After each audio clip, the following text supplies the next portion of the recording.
आम ओडिशार एक पारंपरिक रेसिपी जेकोसी पर्वपर्वाणी आसिले समस्त घरे घरे खीरीर प्रस्तुति होता है। यही स्पेशल खीरी को एथर राखी रे आपण माने निश्चिंत ट्राए करंतु। वीडियोटी को प्रथम रु शेष पर्यंत देखंतु कौन स्पेशल होईची खीरी रे आपण माने निश्चिंत जानि परिबे। नमस्कार, मु दीपा दीपा लाइफस्टाइल रे आपण समस्त को अनेक स्वागत। देखंतु मु एठी खीरी प्रस्तुति करिवि। तो खीरी रो सामग्री सब नेछि कौन कौन ना नॉर्मल अरुआ चाउल नेछि। तो बे चाउल को धोई दबा भल कि 3-4 थर करके चाउल को धोईदेवे। मुझे वीडियो लॉन्ग हो बोली मु थरे आपन को धोईकी देखी।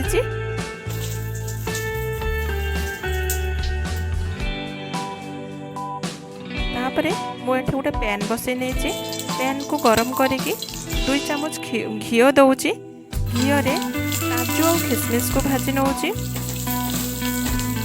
देखो मु भाजी नौची। ए भाजा हो गला ताको काढ़ी नबा। अधिक पड़ी हो ना अधिक भाजी हो खीरी खायापी स्वादिया लगे। तो एबे कौन करी ना मु क्षीर को गरम कर नौची। तो ये 25 ग्राम चाउल यूज करी। तो तापाई मु हाफ लिटर क्षीर नौची। एबे गोटे प्रेसर रे बनाऊँगी। तो से गोटे प्रेसर रे 2 चम्मच घी नहीं दूँगी। आ घी कौन करी ना 2 बड़ चम्मच चीनी नौची। आ चीनी को ये मु कौन करी ना कैरेमलाइज करी। तो चीनी को एमती बारंबार चलेबे चलेला परे सी आस्ते आस्ते देखो कैरेमलाइज हो गला। ये मु 2टी तेजपत्र को पकई भल बास्ना आउ धोईकी रखी जो चाउल को देदेबा। आउ 2 मिनिट पर्यंत टे भाजी नवा। देखो भाजी सारा पर यार कलर देखो केते बढ़िया आसी। तो मुझे पानी दौची। पानी आप रखिए चाउल 2 इंच ऊपर को चाउल माने पानी रहिबो। तो से भलिया पानी रखिए। आउ लूण टे देबे। अधा चम्मच रु टे कम हम लूण देइछि। आउ फ्लेम को आप मीडियम रु हाई रखिए। आउ एठी मो प्रेशर कुकर ढाकुणी को लगे नहीं 6 ରୁ 7टा सीटी मारिया पर्यंत। देखो मु खोलिला पर देखो पूरा चाउल भल भाव सीझी जाइए। आपको देखा पूरा भलरे सीझी जाइए। जो गोटा गोटा देखा देखो पूरा मिसी जाऊँगी। तो ये कौन करी आप खीरी घंटा थी तो खीरी घंटे घाटी मुझे हुस्कर घाटिकी देखली। तो ये चाउल पूरा भल भाव मिसीगला। तो ये मुझे क्षीर देवी।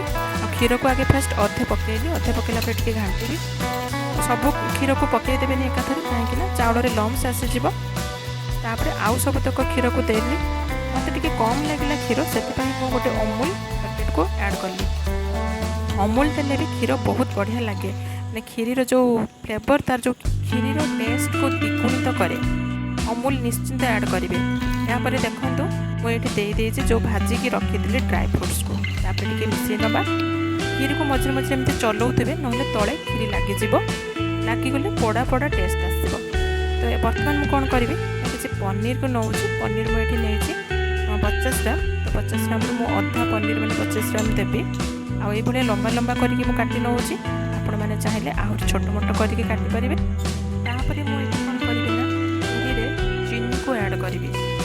चीनी आपण टेस्ट अनुसार आप कम बेसी करेंगे। जदि अधिक मीठा खाऊे तो अधिका चीनी देवे। देखो चीनी देकी मुझे मिसई नौची। मिसई सारा पनीर को जो काटिकी रखी पकईदेली। पनीर को जिते आप मिसेबे धीरे धीरे मिसेबे ना पनीर गुड़ाक सब भांगी। मुझे कौन करी ना राबिडी को मिसई। 50 ग्राम राबिडी नहीं राबिडी को मिसई। यार टेक्सचर और फ्लेवर और टेस्ट पूरा 5 गुणा। थे एमती टेस्ट करमती टेस्ट खीरी बनातु आ खातु। आ भिडियोटी भल लगे लाइक करेंगे, सांग मान सहित शेयर करेंगे, आ सब्सक्राइब तो निश्चिंत करेंगे। तो एथर राखी रे ये स्पेशल खीरी को आपण मैंने निश्चिंत ट्राए करती।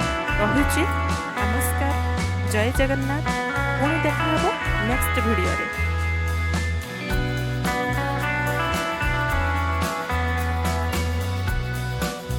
हाँ सांग मैंने निश्चिंत सब्सक्राइब करेंगे। हैप्पी रक्षा बंधन मो तरफ आपण समस्त को आपण मैंने थोड़े ट्राए करूँ।